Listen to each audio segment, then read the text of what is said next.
ជំរាបសួរលោកគ្រូដោយនៅក្នុងវីដេអូនេះខ្ញុំនឹងនិយាយអំពីការប្រើប្រាស់ទៅលើ redirect ដោយខ្ញុំប្រើ command មួយដែល show ទៅលើ user ហើយយើងប្រើទៅលើ command whomi បន្ទាប់មកខ្ញុំនឹង link ទៅលើ file ដែលមាននៅក្នុង etc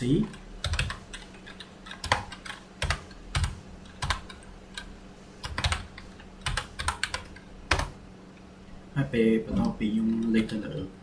show ទៅលើ file ដែលមាននៅក្នុង etc ហើយគឺខ្ញុំនឹងបង្កើតទៅលើ file មួយដែលនឹង move file ដែលមាននៅក្នុង etc នោះទៅក្នុង file ដែលខ្ញុំបង្កើតថ្មីដែលខ្ញុំប្រើ command torch ហើយនឹងឈ្មោះទៅលើឈ្មោះ set ទៅលើ file នេះ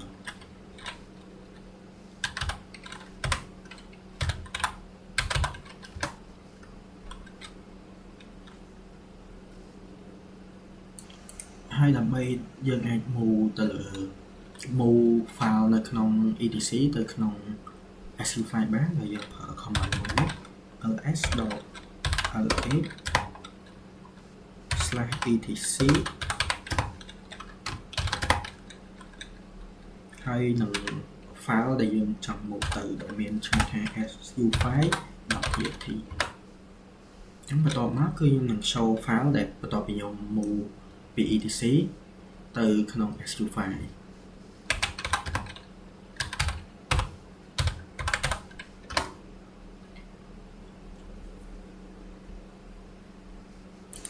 ហើយបន្ទាប់មកខ្ញុំនឹង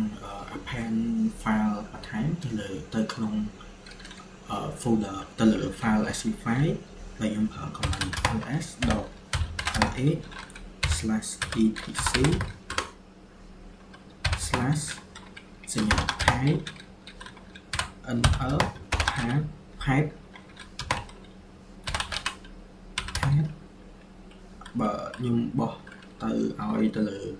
file append បន្ថែមលើក5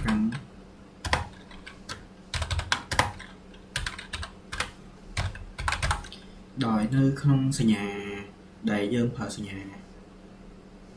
នេះ2ដងគឺដើម្បីកុំឲ្យមានការ duplicate គ្នា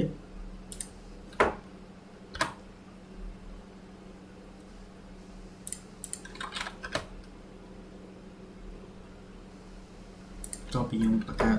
បន្ទាប់ពីខ្ញុំ append ហើយគឺខ្ញុំនឹង add ទៅលើ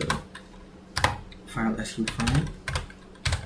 ដើម្បី show all អញ្ចឹងទៅលើនេះដែលខ្ញុំបាន append បាយមិញទៅលើ5បន្ទាប់មកគឺខ្ញុំនឹង append ទៅលើ file ដែលមាននៅក្នុង sql file ហ្នឹងបន្ថែមដែលនៅពីក្រោមវិញដែលយើងប្រើពី head ទៅជា tail